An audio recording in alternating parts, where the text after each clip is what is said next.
Bonjour et bienvenue dans notre nouvelle histoire philosophique. Notre histoire du jour s'intitule « Les abeilles ». Et notre histoire commence ainsi.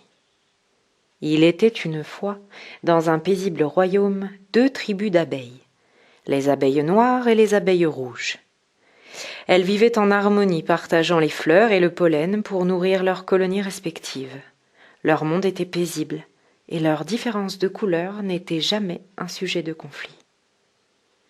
Un jour, un roi malveillant arriva dans le royaume. Il était avide de pouvoir et cherchait à semer la discorde entre les 2 tribus d'abeilles. Il captura alors un échantillon de chaque tribu et les enferma dans un grand pot en verre.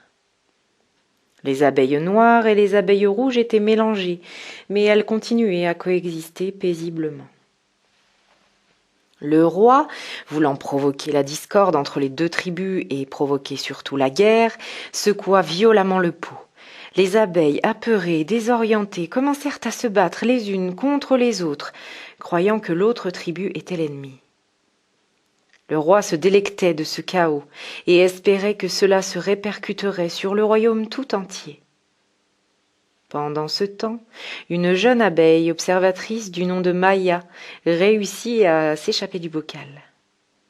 Elle vit le roi malveillant et comprit que c'était lui qui avait semé la discorde entre les 2 tribus.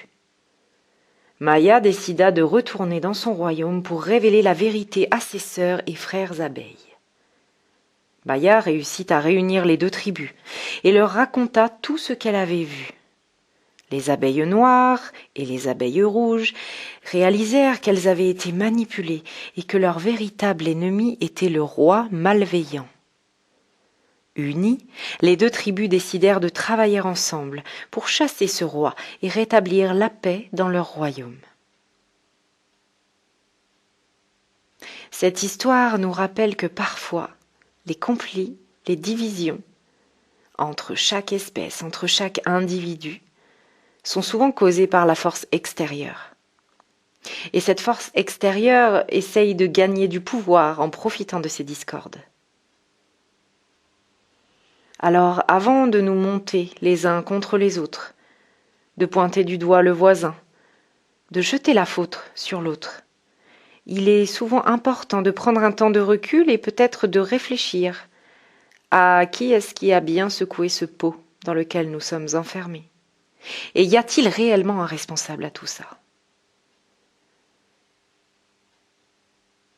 Cette histoire est inspirante.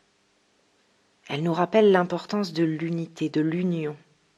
Yug, comme nous le décrivons en sanskrit, la racine du mot yoga. L'union. Retrouver l'unité.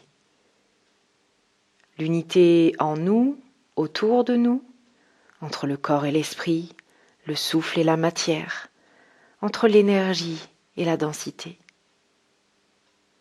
entre vous et la prochaine personne que peut-être vous croiserez.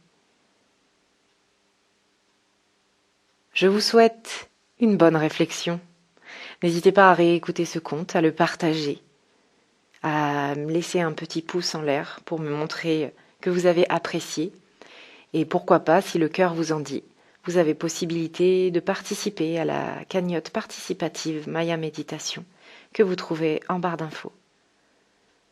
Je vous remercie de votre écoute et je vous dis à tout bientôt pour une méditation guidée ou un conte philosophique. Namasté.